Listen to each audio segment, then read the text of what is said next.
Ajoutez 1 million de cas de choléra, 6 enfants morts par heure, 80% des habitants démunis.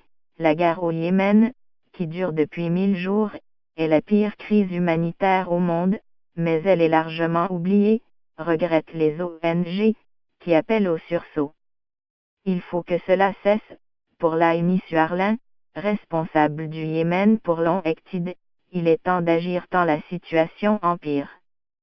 Le nombre de personnes dans le besoin a augmenté de plus d'1 million ces 6 derniers mois, pour atteindre les 22 millions.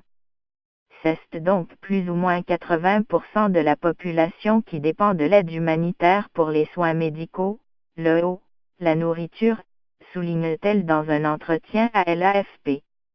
Le 26 mars 2015, 9 pays dirigés par l'Arabie Saoudite lancent dans ce pays, déjà le plus pauvre du Moyen-Orient, l'opération Tempête décisive pour contrer la rébellion des Houthis. Depuis, la guerre n'a fait que redoubler, attisée par Aluminium Qaïda et le groupe État islamique, et un conflit par procuration entre l'Iran, allié des Houthis, et l'Arabie Saoudite. Plus de 8750 morts sont à déplorer, mais le pire est à venir, soulignent les ONG. Une famine se profile, avertit Olivier de Choutard, ancien rapporteur spécial de l'ONU sur le droit à l'alimentation. Déjà, 4,5 millions d'enfants et de femmes enceintes souffrent de malnutrition, soit 148% de plus qu'avant la guerre, selon l'ONU. Au rythme actuel, 50 000 enfants devraient être morts pour la seule année 2017.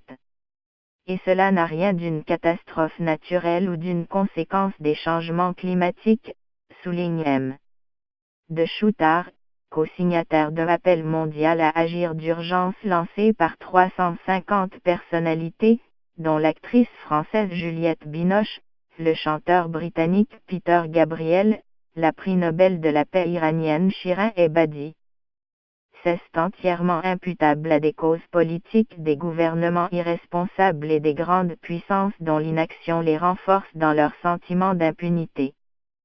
Tandis que toute une population est prise en otage, la diplomatie semble avoir laissé tomber ses efforts, accuse l'ancien responsable onusien. Ça ne fait pas le buzz. Le Yémen n'a pas suscité l'attention qu'Oman aurait pu attendre vu l'ampleur de la crise humanitaire, renchérit Caroline Henning, en charge du Yémen pour l'Save the Children, qui lance également un appel au sursaut des dirigeants de la planète. La crise humanitaire reste largement confinée au Yémen, donc invisible, en particulier parce que les Yéménites, coincés entre l'océan, le désert et des voisins peu accueillants, n'ont pas formé des cohortes de réfugiés, comme celle des Syriens qui ont sensibilisé le monde. C'est un conflit invisible, que le monde a oublié. Le Yémen, ce n'est pas la Syrie, ça ne fait pas le buzz, confirme Laïni Suarlin, qui a bien conscience que certains ont du mal à situer le Yémen sur la carte.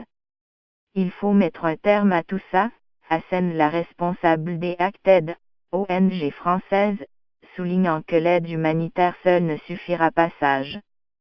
La solution politique est la seule valable, juge-t-elle, appelant en particulier à une levée du blocus total imposé depuis début novembre par l'Arabie Saoudite. Caroline Henning, tout récemment rentrée du Yémen, témoigne de combats si violents qu'ils nous empêchent d'atteindre les enfants que nous aidons.